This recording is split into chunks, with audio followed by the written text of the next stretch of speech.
I'm Michael Evans, and for the last 38 years, I've called Salt Lake City, Utah, my home. I've always seen myself as a pretty average guy, one who easily fades into the background. My wife, Sarah, is truly remarkable, and together we're raising 2 children, Liam, who is 12, and Emma, who is 8. My career as a software engineer is rewarding yet occasionally dull. Life had its routine, its simplicity, and I believed it to be quite predictable. However, all that shifted dramatically on a stormy late autumn day when the life I knew came to a sudden stop. After a lengthy day at work, I was heading home under a sky that grew darker by the minute as the season's first rain began to pour. I was on Interstate 15, mulling over the day's completed tasks and the one I had left undone when calamity hit. The last things I recall are the harsh squeal of tires and a thunderous collision. In one moment, I was tightly holding the steering wheel, watching the rain lash against my windshield. In the next, everything faded to black. When I came to, I was in a place that seemed entirely alien. There was neither sky nor horizon, just an infinite stretch of soft golden light. The atmosphere was thick with a peaceful yet vibrant energy that was hard to describe. My heart was pounding, yet there was no fear within me. Instead, there was a serenity, as though a great weight had been removed from my shoulders. I attempted to speak, but no words came out. Rather, a voice resonated inside me, as though someone was talking directly to my mind. "You are here because you were meant to be." A sense of recognition swept through me. I realized I was in the afterlife, though it was far more peaceful than I had ever envisioned. There was no fear or judgment, only a profound sense of being welcomed.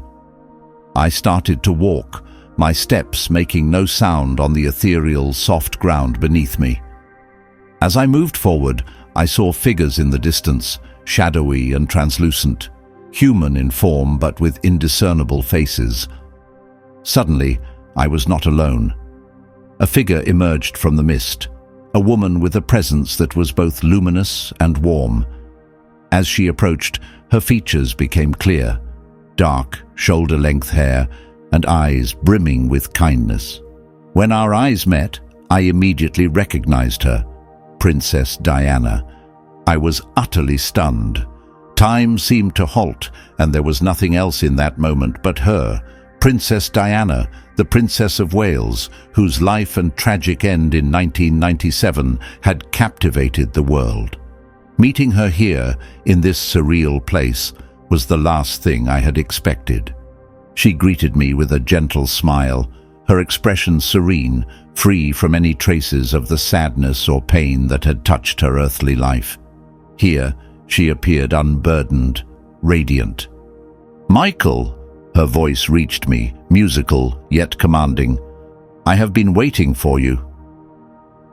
"Waiting for me?" I managed, my voice trembling, though I was unsure how I could even speak. She nodded, her response seeming self-evident. "You are here because your journey has just begun. Your life on Earth continues, but your soul has crossed over momentarily for a purpose. You carry questions. I hold the answers." Struggling to compose myself amidst the overwhelming circumstances, I asked, "Why me? Why now?" Her gaze softened, and she stepped closer. "You have lived in the shadows of your own life, Michael, always fulfilling expectations, working diligently, being a good husband, a good father. Yet you've lost sight of yourself along the way.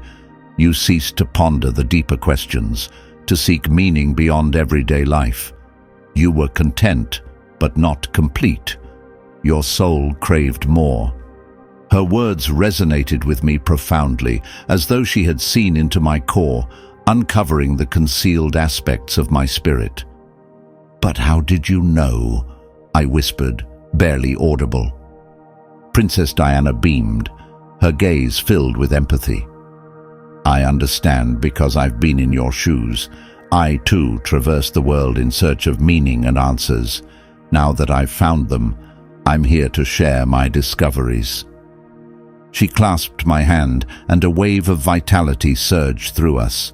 It wasn't merely a touch, but a deep connection that transcended the tangible.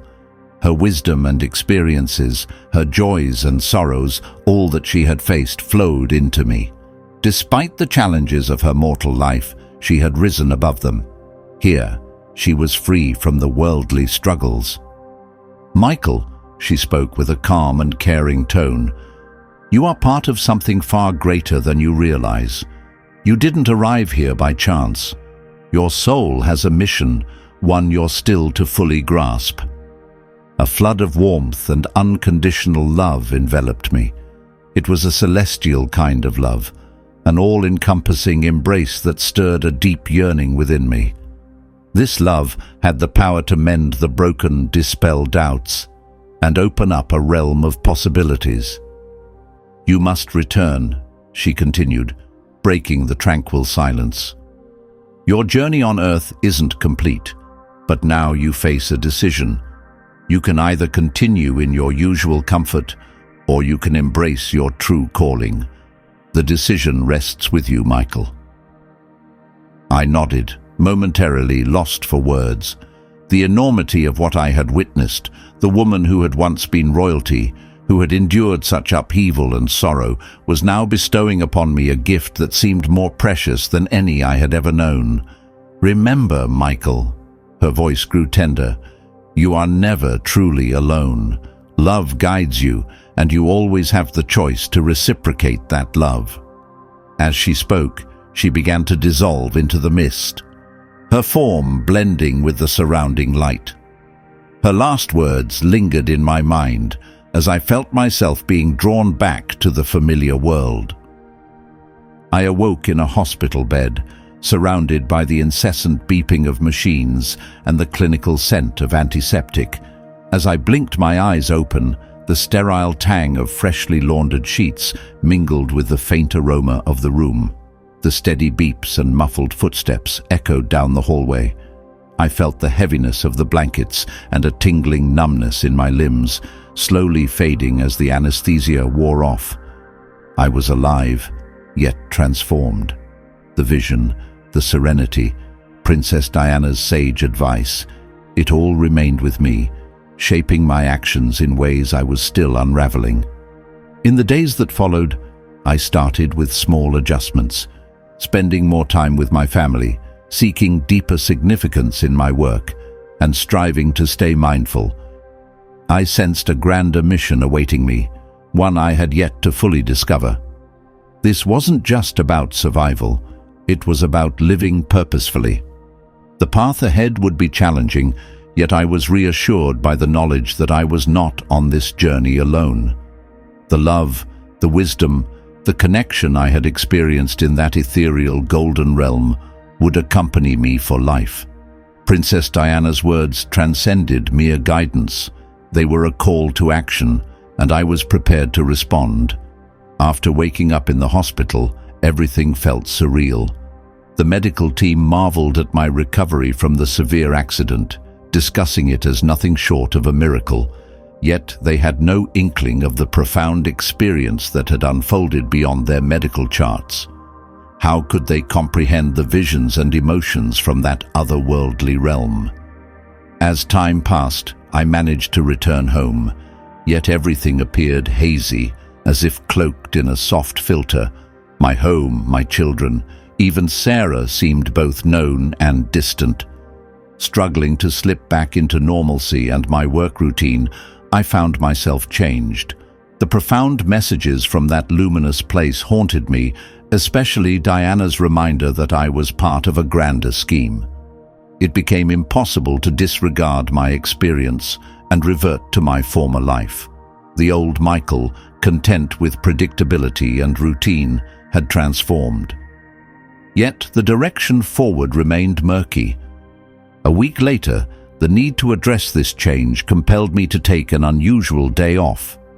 I ventured out for a solitary hike in the foothills near Salt Lake City, welcoming the brisk autumn breeze. Amidst the natural calm, my thoughts turned to my family, my steady anchors. Yet I sensed a deeper calling. I pondered my purpose and the meaning of the second chance I had been given, determined to discover the path that lay ahead. Perched on a rock, exhausted from the ascent, I closed my eyes and let the wind sift through my hair, striving to recapture the serenity of that golden realm. It was then that a vivid memory surged forward, echoing in what seemed like Diana's voice, clear and resonant. "You must choose love," her words told in my mind, as clear as if she were right beside me. Opening my eyes to the sprawling valley below, the concept of love struck me as both simple and revolutionary. My life had been a relentless pursuit of achievements, security, and societal approval. Yet, Diana's message cut through the noise, affirming that none of those pursuits were of true significance. Love was the crucial element, the force intertwining all, guiding toward genuine fulfillment. I lingered on that rock for hours, immersing myself in the depth of her message, letting it resonate deeply within my heart. By the time I descended back to my everyday life, a profound clarity had taken hold of me, one that had been absent for too long. Returning to my family, Sarah, Liam, and Emma, I saw them anew. The love I harbored for them now pulsed stronger, enriched and vivid. It transcended mere emotion. It had become my mission. I was determined to be more present, to share a love that went beyond the ordinary, a love that was unconditional and perpetually expanding. As I embarked on a journey of purpose, my focus at work shifted from career advancement to genuinely aiding others. I started mentoring young engineers, providing support and inspiration without expecting anything in return.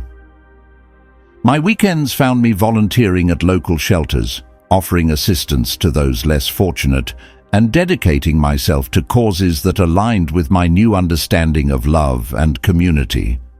These changes permeated my everyday interactions as well. Taking the time to discuss the day's events with Liam after school, or assisting Emma with her homework, became not just tasks, but moments to connect. I listened more attentively to Sarah, absorbing her daily experiences. Being fully present, I was not merely existing, I was living deliberately. This new approach wasn't limited to grand gestures. It thrived in the nuances of daily life. It became clear that living with intention wasn't just a phase, but a profound transformation of my very being. One evening, while lying beside Sarah, thoughts raced through my mind, spurred by the impactful conversation I had with Diana in that otherworldly encounter. She had laid before me a critical choice: continue down the familiar path or embrace my true calling. Deep down, I recognized what my heart had known all along, yet fear had kept it shrouded. I needed to confront this truth, to acknowledge and embrace my real purpose. I realized that my destiny was not to lead a quiet, comfortable existence, but to convey the insights I had gained to assist others in finding the same love and serenity that had transformed me.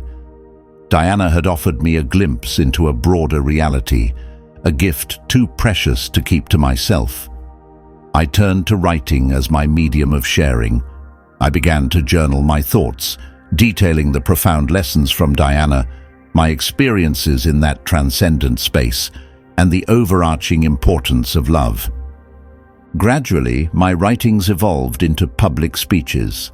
I found myself addressing gatherings at local community centers, recounting my tale of survival and renewal. With each speech, it became increasingly evident how much my audience yearned for these messages. In a world rife with confusion and pain, I saw a clear path to contribute, helping others find peace as I had. Diana's influence remained a guiding force in my life. I delved deeper into her story, watching documentaries, reading biographies, and contemplating her enduring impact.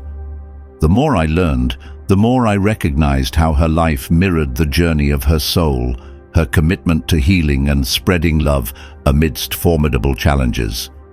She had offered so much to the world, and now she had bestowed upon me a clarity that reshaped my existence, a debt beyond repayment.